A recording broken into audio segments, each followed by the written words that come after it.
Hello दोस्तों, मैं हूं शिवम गोस्वामी और आप देख रहे हैं इजी टॉक्स न्यूज। तो चलिए फटाफट से आज की देश और दुनिया की सिलेक्टेड और महत्वपूर्ण काम की खबरों पे नजर डाल लेते हैं। दोस्तों, आज की ये वीडियो खास करके छात्र छात्राओं, युवाओं सहित माताओं, बहनों और सरकारी कर्मचारियों के लिए खास होने वाली है और साथ ही में देश भर में 25 बड़े अपडेट्स भी देखेंगे। तो वीडियो में अंत तक बने रहे। पर अगर अभी तक आपने वीडियो को लाइक नहीं किया है तो वीडियो को लाइक कर ले और साथ ही साथ चैनल पे पहली बार आए हैं तो चैनल को सब्सक्राइब कर ले। तो चलिए इसी के साथ पहली बड़ी खबर पे नजर डालते हैं।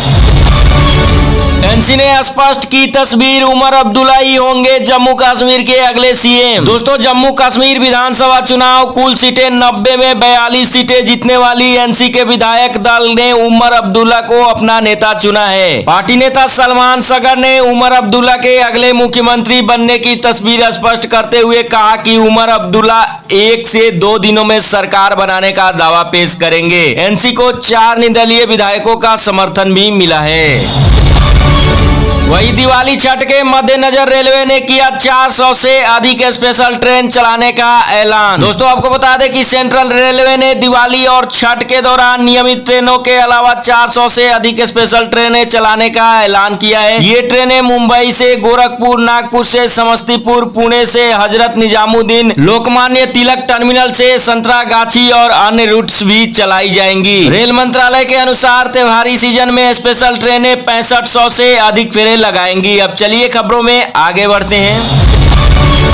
वही सरकारी कर्मचारियों की यूपी में अगले 3 दिन तक रहेंगी छुट्टियां। दोस्तों, कर्मचारी सरकार से शुक्रवार को महानवमी की छुट्टी घोषित करने का डिमांड कर रहे थे। अब सभी कर्मचारियों को मुख्यमंत्री योगी आदित्यनाथ ने सुन लिया है। तो अगर आप भी उत्तर प्रदेश में रहते हैं तो आपके लिए योगी आदित्यनाथ सरकार ने काम की खबर दी है। सरकारी कर्मचारियों के लिए मुख्यमंत्री योगी आदित्यनाथ ने छुट्टी की घोषणा कर दी है। पहले उत्तर प्रदेश में शनिवार और रविवार को दशहरे की छुट्टियों का ऐलान किया गया था, लेकिन शुक्रवार को महानवमी का देखते हुए सरकारी ऑफिस में छुट्टी की मांग की जा रही थी। इसी मद्देनजर योगी आदित्यनाथ ने आज यानी कि शुक्रवार को भी छुट्टी का ऐलान कर दिया है।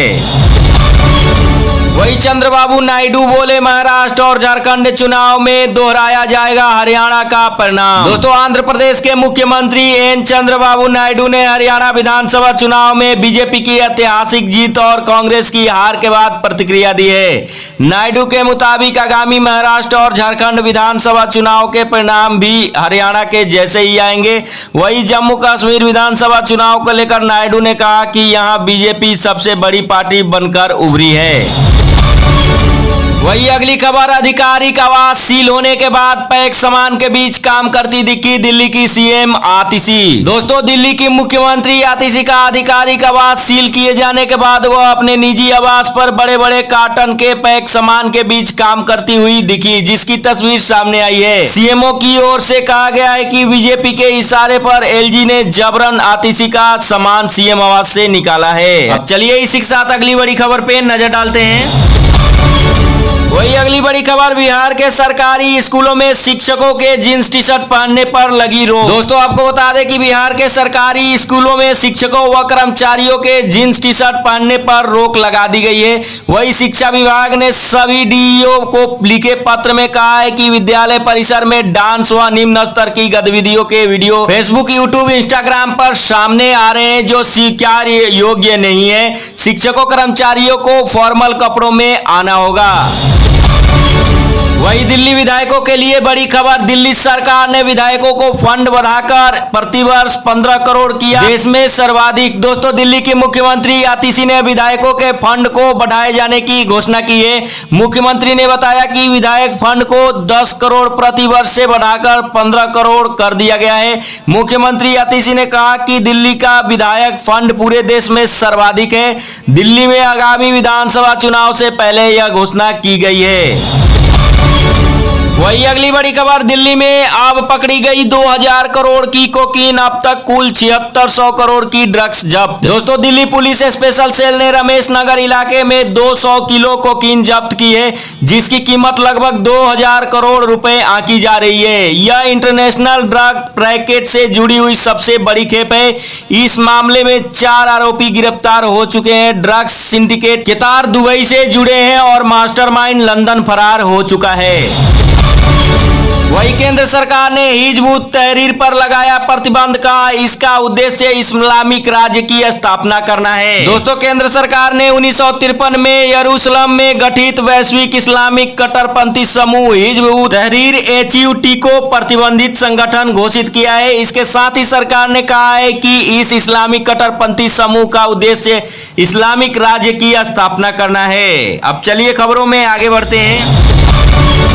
वही अपने पुराने इंटरव्यू में बोले खट्टर सैनी बीजेपी ऑफिस में कंप्यूटर ऑपरेटर थे, मेरी कार भी चलाते थे। दोस्तों, हरियाणा के पूर्व मुख्यमंत्री मनोहर लाल खट्टर ने एक पुराने इंटरव्यू में कहा था, जब मैं हरियाणा बीजेपी का संगठन मंत्री था तो कार्यालय में स्टाफ के नाते हरियाणा के मुख्यमंत्री नायब सिंह सैनी का काम करते हुए देखा। उन्होंने कहा, यह टाइपिंग और कंप्यूटर ऑपरेटर पर काम करते थे, कार चालक के नाते मेरे साथ भी जाते थे।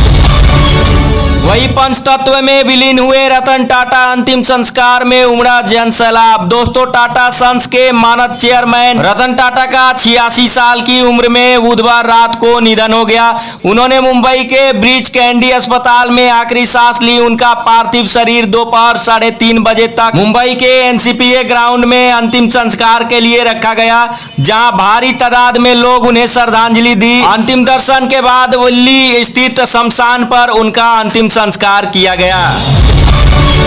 वही रतन टाटा के निधन के बाद परिवार के कौन कौन से सदस्य संभाल सकते हैं टाटा समूह का साम्राज्य। दोस्तों, आपको बता दें कि रतन टाटा के निधन के बाद टाटा समूह का साम्राज्य संभालने की रेस में उनके सौतेले भाई नोएल टाटा और नोएल की 3 संतान माया, नेविल और लिया शामिल है। Maya Tata medical central trust board में है, नेविल स्टार बाजार का नेतृत्व कर रहे हैं और लिया इंडियन होटल कंपनी की ऑपरेशन संभालती है। रतन टाटा अविवाहित रहे थे। अब चलिए खबरों में आगे बढ़ते हैं।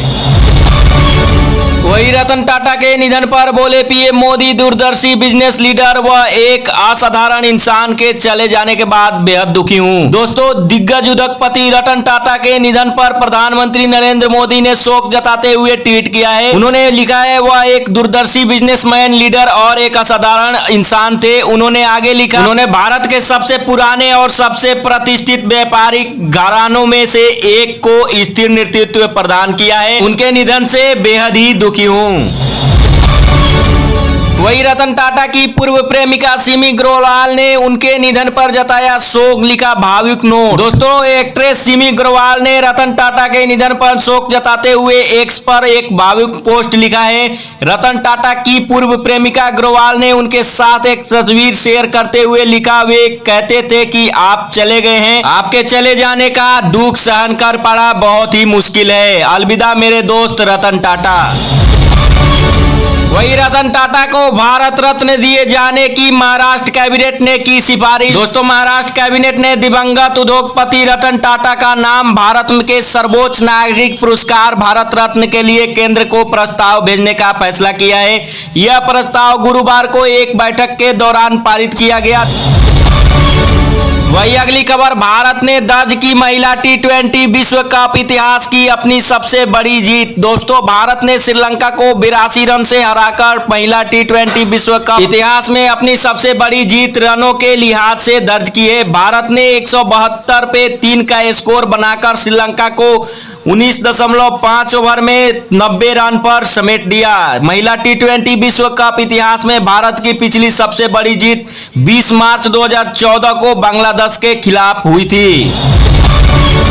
दोस्तों, आज की बड़ी खबरों का सिलसिला यहीं तक। आपके प्यार और सपोर्ट हमारे इजी टॉक्स न्यूज चैनल पे बनाए रखने के लिए धन्यवाद। दोस्तों, अगर आपको ये वीडियो थोड़ी सी भी अच्छी और इन्फॉर्मेटिव लगी हो तो वीडियो को लाइक करें और ज्यादा से ज्यादा शेयर करें। अगर आपके मन में कोई भी सवाल है तो कमेंट बॉक्स में पूछना ना भूलें।